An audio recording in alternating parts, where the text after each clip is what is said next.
I'm going to tell you guys 15 different things of what to expect when you're going to a Reptile Expo. So this video was brought on by the upcoming Doncaster Reptile Festival that we've got in the UK.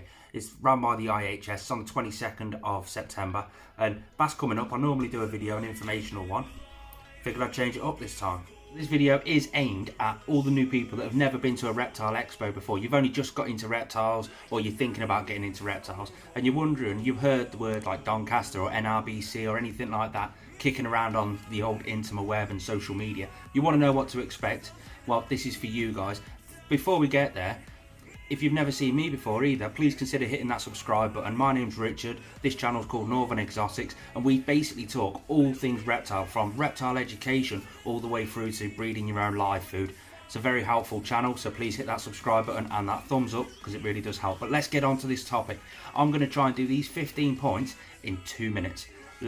Wish me luck. Let's go. Let's put 2 minutes on the timer. Let's go. Going to be really busy at the shows, really busy. You find the ones in the sort of middle of the year, June, July sort of time, they tend to be the busiest, but it does get busy, so make sure you're comfortable around a busy sort of area. Number two, it's going to be very hot. It always is hot inside all these venues, so make sure you take your deodorant. You tend to find a lot of the same species of animals at these shows. At the minute in the UK, it tends to be a big craze on bull pythons, or royal pythons as we call them in the UK, and leopard geckos. There's an awful lot, so sometimes you've got to fish through a few different tables to find something a little bit more unique. But don't forget to check out the equipment tables as well here in the UK. I keep saying, how many times have I said here in the UK? We've got companies like Reptile Systems UK, we've got Bioactive Herbs. There's always new technology, new information coming out, so it's always well worth visiting their tables and having a little chat with them. But on to that exact topic just there, new technology. There's always new technology and new information, so it's always worth speaking to them. It's definitely worth going through it. You tend to find the breeders, or a lot of the breeders, are really passionate about what they're doing, so they're the best people to ask for the new information. Stuff like your leopard gecko and your snake with the UVB lighting. It's a debated topic, but it's swaying more towards UVB for the animals is far more beneficial. I believe it is, so do some of the breeders. It's definitely worth getting their opinion on that sort of stuff. At the shows, you will make a few new contacts as well. Say you buy a leopard gecko off one of the breeders and he's really passionate and you get a really good experience with him.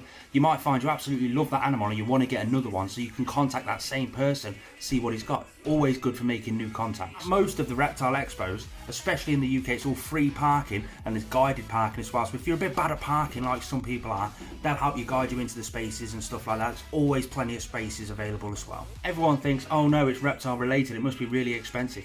It's really not. It's dead cheap entry for the majority of the shows, if not free on some of the shows. Here in the UK, we've got Doncaster Reptile Expo, which is coming up in September. It's £2.50 for members to get in, and it's £5 for non-members to get in.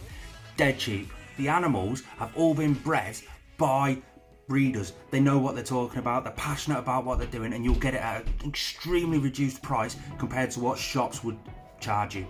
Now, as it is really hot inside, there are a few stalls available in most of the places for refreshments. Get yourself a drink of water, but it's always cheaper if you take your own bottle of water with you. It saves a bit of money, more money to spend on animals and equipment.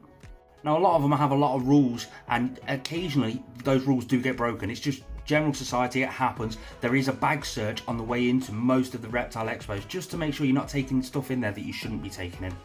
Normally there's a big queue outside waiting to go in, waiting for the doors to enter. Me personally, I get there an hour early, half an hour early, just join the queue. The queue does go down very quickly once the doors do eventually open, so you don't need to worry when you do see a big queue. You will meet forever friends at these actual shows as well. You've got mutual interest, you're having a good old conversation, a good old gab, and then you stay in contact with those people throughout the rest of the years and years and years and years, and you'll find those are the true friends.